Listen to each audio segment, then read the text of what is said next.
Christian parenting. As we launch a new series starting today on parenting challenges, we're going to talk about the difficulty and the importance of helping our kids realize that their friendships determine the direction and quality of their lives.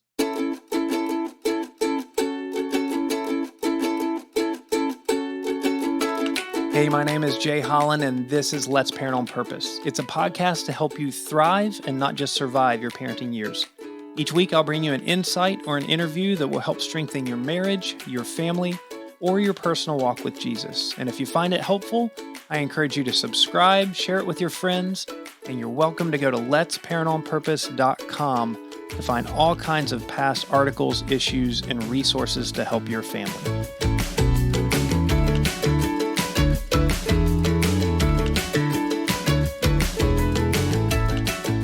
If you're new with me, I'm really glad that you found this podcast and just want you to know that this is a community that's passionate about building thriving families, and that we really do believe that parenting is a marathon, not a sprint. If you make listening to this podcast a regular part of your routine, I really think you're going to be encouraged in your parenting journey as you realize that you're not alone, and that our hope in the gospel doesn't just save us from eternity, but it also gives us strength and wisdom for some of the dark days of parenting and marriage that we have along the way. You know, a lot of parents don't have an encouraging spiritual community. So if you think this content is helpful, I'd really appreciate if you share it with some of your friends, share it on social media, and even share it with your senior pastor or youth pastors to recommend to other moms and dads. If you want to interact with me, and you're not a part of my local church, the best way to do that is becoming a part of my Things for Thursday community. Each week, I email out a few of the best things that I've found in my parenting, marriage, or discipleship searches. And I love interacting back and forth with you guys about the things that you found and what you're going through. If you want to be a part of that, you just simply text the word THINGS, THINGS, to the number 66866. That's THINGS to 66866. And as a thank you for joining that list, I send you a marriage snapshot tool, fun family conversations ebook, and then a bunch of other resources that I've created along the way. Now, let me tell you where we're headed over the next few weeks. Today, we're starting a new series on parenting challenges, and I'm going to hit some of the biggest pain points that I hear moms and dads talk about. We're going to talk about sibling rivalry, combating this culture that we have with a solid definition of manhood and womanhood, the challenge of parenting our adult children, and also some of the challenges of single-family parenting or blended family homes. Today, though, I'm going to launch with one of the most impactful areas of our lives and our kids' lives. That's the reality that friendships determine direction. This isn't the first time that I've addressed this topic, but there are a few areas that have greater influence in your life than your friends. So, mom and dad, I'm going to try to do today's episode in a way that not only helps you and helps you think about your own friendships, but also perhaps encourage you. This might be an episode that you have your children listen to with you because it'll give you some good discussion material. So after I finish this sentence from this point forward, I'm going to try to present in such a way that where if your kids are listening, they'll actually be interested and think it's of value as well.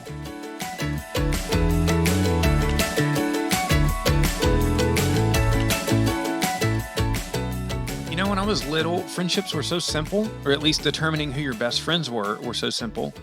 Your best friend was the kid who was closest to your age, whose house was the closest to you, or like if you were babysat, it was basically who you spent the most time with.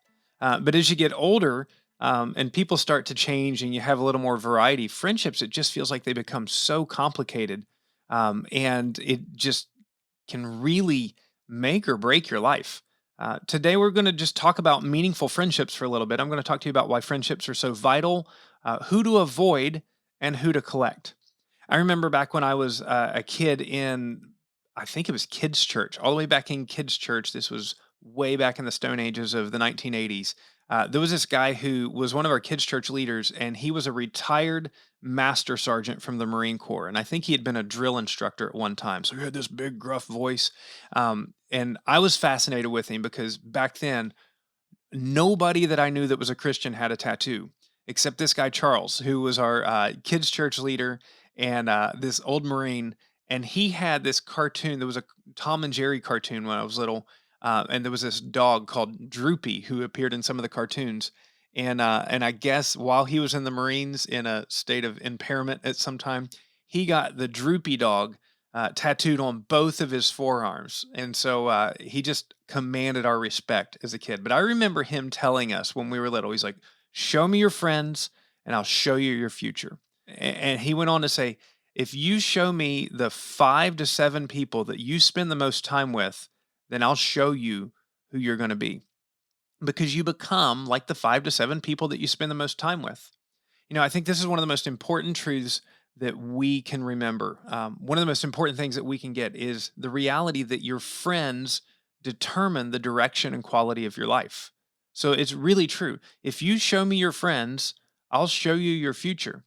Unless you have some kind of radical change or your friends have some kind of radical change, we just tend to go along with the direction of our friends. We tend to dress like them, we pick up their mannerisms, we tend to laugh like them, we tend to like the same things that they do, things that we would have never liked beforehand, but we kind of adapt to our friends. And so it's really important to think through who are the people that are my closest friends? Who are the people that I'm going to spend the most time with? As a parent, I think about how many goofy friendships that I had when I was growing up, and some of them were a lot of fun and were really helpful, and some of them, like the worst things I did, typically weren't my own ideas. It was me going along with friends. And I was thinking about this, and there's a proverb in Proverbs chapter 13, verse 20, that says, "Whoever walks with the wise becomes wise, but the companion of fools suffers harm." So even way back in King Solomon's time, Solomon, it's funny because he had a lot of wise sayings, but he also did a bunch of really, really dumb things because he surrounded himself often with, actually, his friends were his like 400 wives who sent him in the wrong direction and his 600 concubines who sent him after false gods. But he realized whoever walks with the wise becomes wise, and the companion of fools suffers harm. Solomon realized that our friends determine the direction and quality of our lives. So, as we think about friends, here's what we want to do. We want to be able to identify who are the toxic relationships in our life, and then also identify who are those people that will actually fuel us, will be the jet fuel for getting us where we want. So, I was thinking about this a number of years ago. I was reading through my Bible, and I was in Proverbs chapter 20 and kind of my daily reading. And there were a set of verses that just kept coming out to me. And as I circled them and thought about them, I was like, oh, this is about friendship. This is about friendship. This is about friendship. And as I kind of rearranged them, and they came up with the acronym of MAD gas. So I'm going to share with you today about friendships and toxic relationships. And we want to avoid mad gas because mad gas will kill us. So there's 6 different kinds of friendships that you want to think about. If these character qualities define my closest friends, then I'm in a toxic friendship and I need to think about getting myself away from them. So first, Proverbs chapter 20, verse 10, it's the manipulator. Unequal weights and unequal measures are both an abomination to the Lord.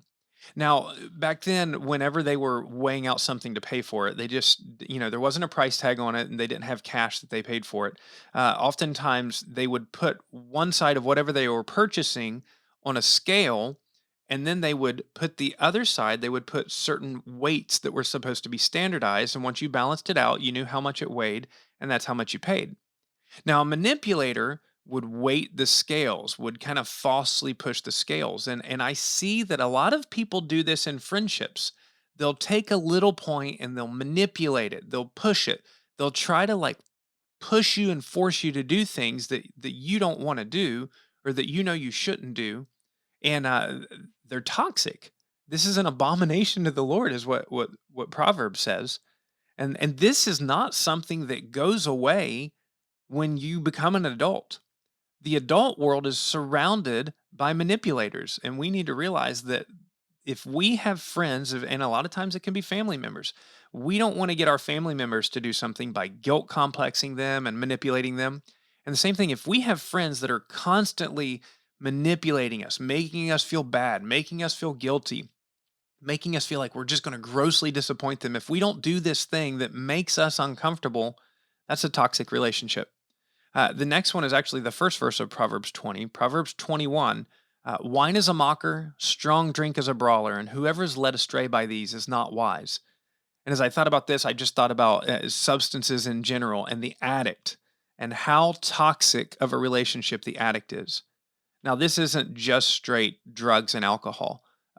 Any kind of addiction just starts to lead people astray. So, you think of pornography, you think of a sexual addiction, but also people that are addicted to social media, people that are addicted to their phones, people that are addicted to video games. An addiction often it's not that the thing is bad, it's that our obsession with the thing is bad. We start to love the thing far more than we do the people around us. And so we will manipulate, we'll push, we'll lie, we'll deceive, we'll cheat, whatever we can do to get back to that thing that we care about so much.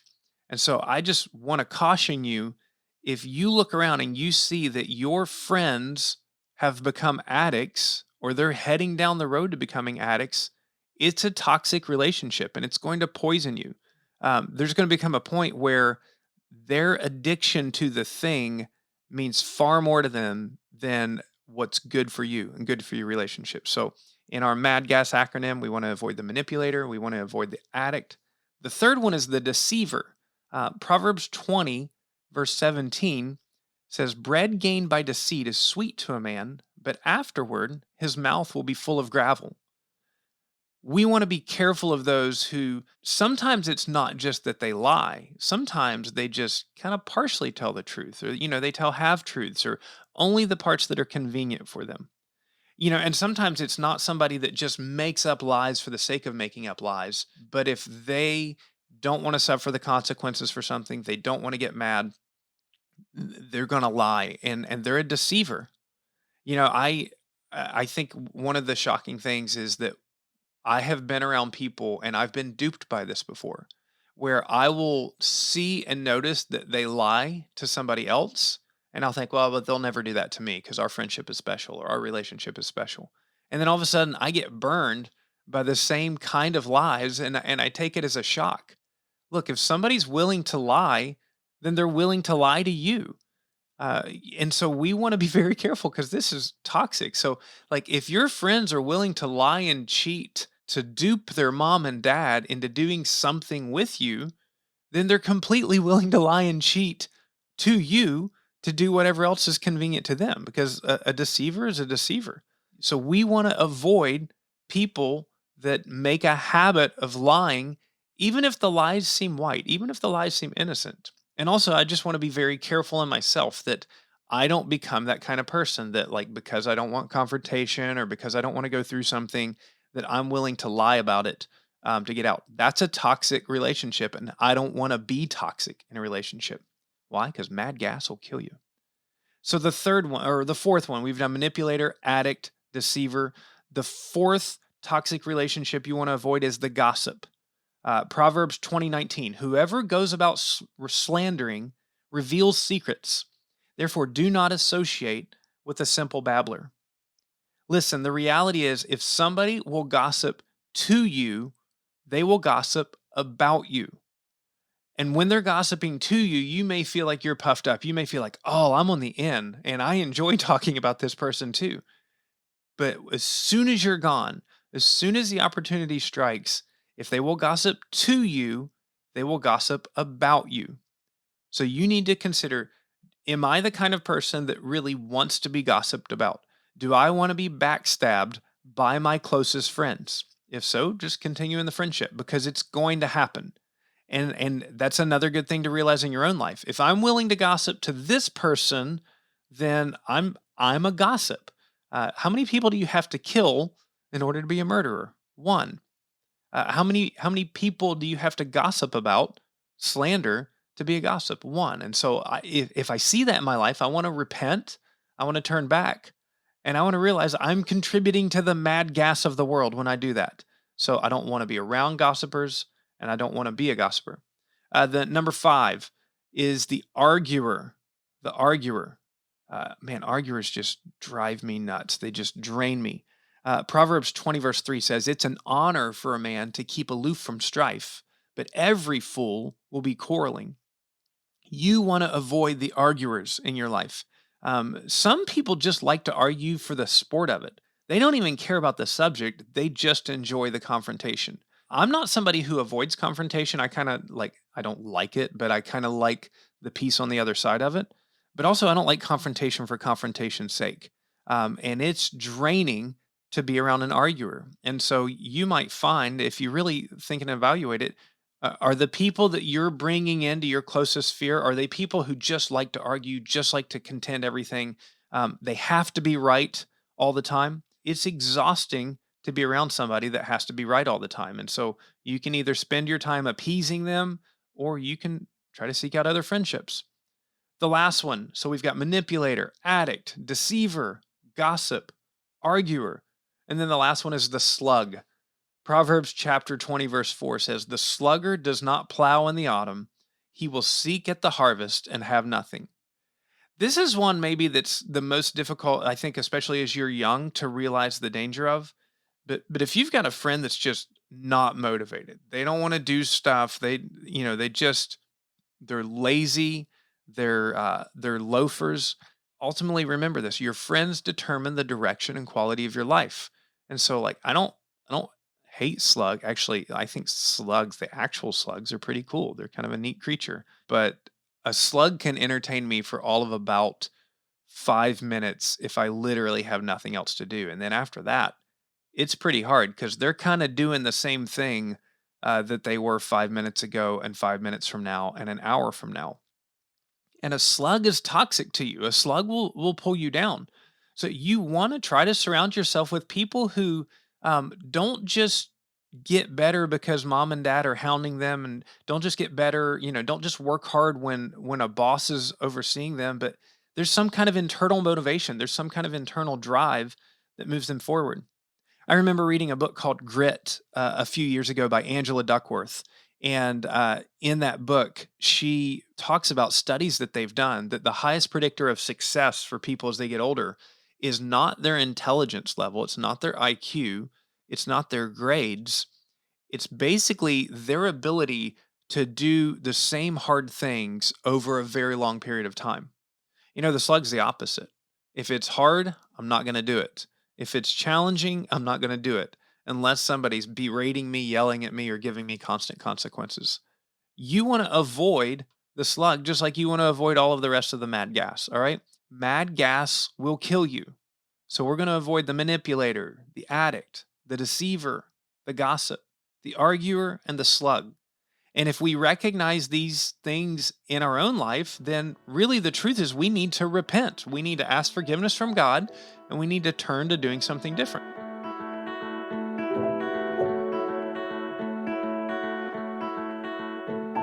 Hey, let me tell you about a new podcast that I just launched with a friend of mine.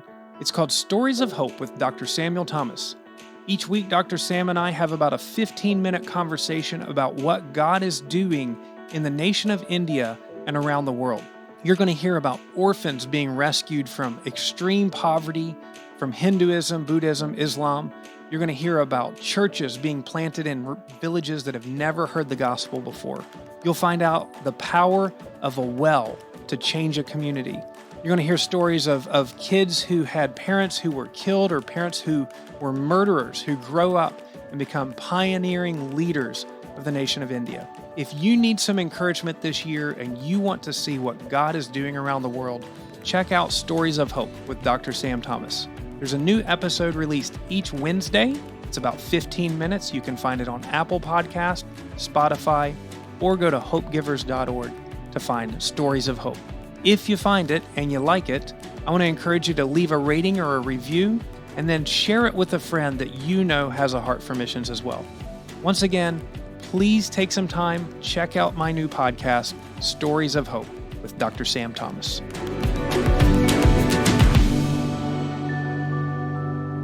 So, if we're going to avoid those kind of friendships, if we're going to try to encourage our kids to avoid those kind of friendships, and I do love the mad gas analogy to use with kids because it sticks. Mad gas, everybody loves gas. Everybody likes talking about gas. Everybody likes their own gas. They don't really like anybody else's gas. But mad gas is a good analogy to use kind of over a long-term basis to remember about toxic relationships. but we want to have something to go towards. So if mad gas will kill you, then on the other side, jetpacks will launch you. All right, a jetpack will launch you. So I'm going to put just the in the show notes for today, and it won't be super long, but you'll be able to remember the acronym. I'll put what all of these stand for in the little show notes that go along with this podcast. So jetpacks will launch you. Well, what are the character qualities of a jetpack friend? They're joyful. J for joyful. E for an encourager. They're not looking to cut you down to make themselves feel good. They see good things and they speak it out. They encourage when they see something good in you. T, they're trustworthy. If I tell them something, I know that. Here's two good parts about trustworthy. If I tell them something in confidence, I know that they'll keep it in confidence. But also, if they see something in me, then they love me enough to be able to speak it out. They see it, they'll speak it out, they'll share it, and I want friends who are trustworthy in that way. So joyful, encourager, trustworthy. Additionally, P is a peacemaker.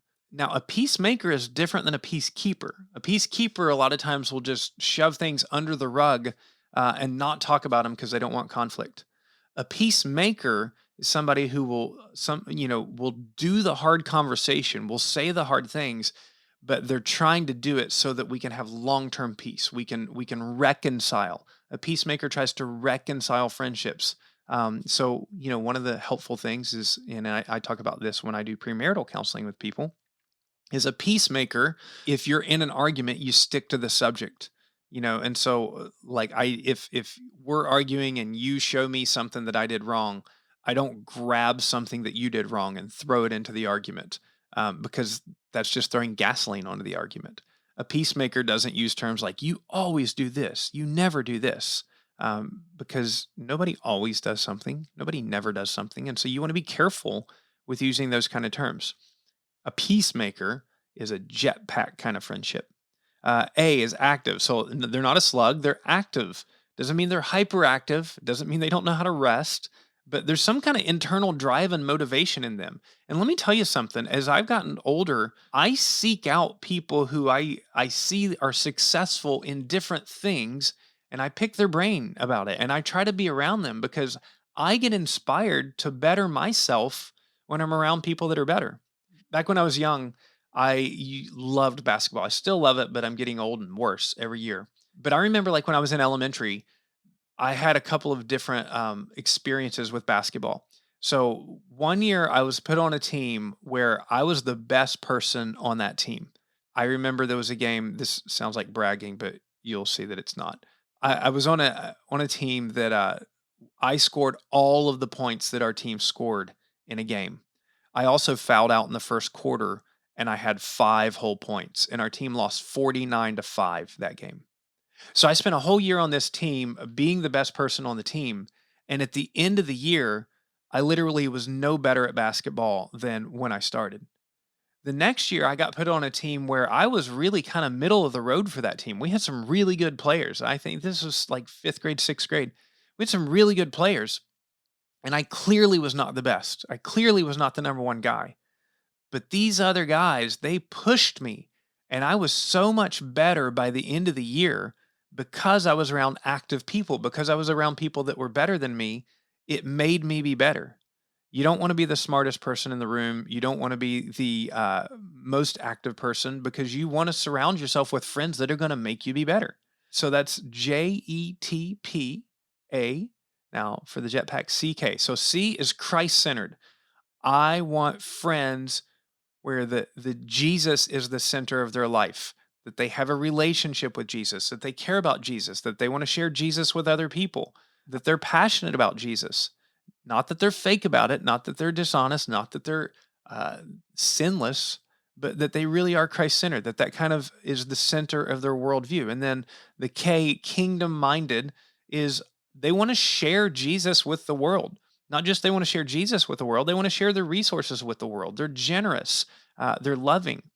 These are the kind of people that will fuel your life. So a jetpack, joyful, encourager, trustworthy, peacemaker, active, Christ-centered, kingdom-minded. Now, one of the things I would encourage you to do is think about who are the people in your life that describes them.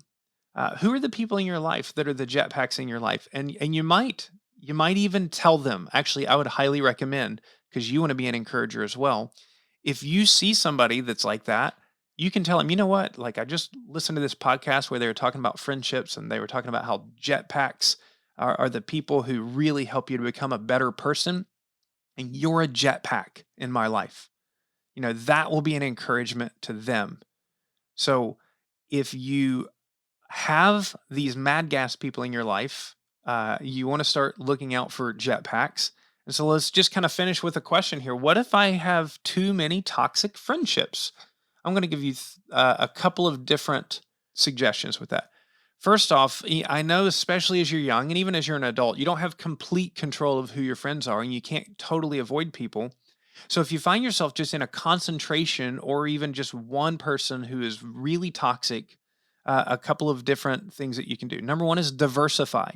It doesn't mean you completely drop that person, but maybe you just start spending time with different people, because you remember you become like the 5 to 7 people that you spend the most time with. So if you find that you've got this toxic person or a couple toxic people, or maybe this group of people, like maybe it's your sports team or your chess club or whatever it is, that they're toxic, diversify. Like, just don't give all of your time to them. Start spending your time with some jetpack. The other thing that you could potentially do, if it's a group of people, is dilute it. So you think about this, like, there's some things that you can drink that in small amounts are tolerable, but in large amounts would poison you.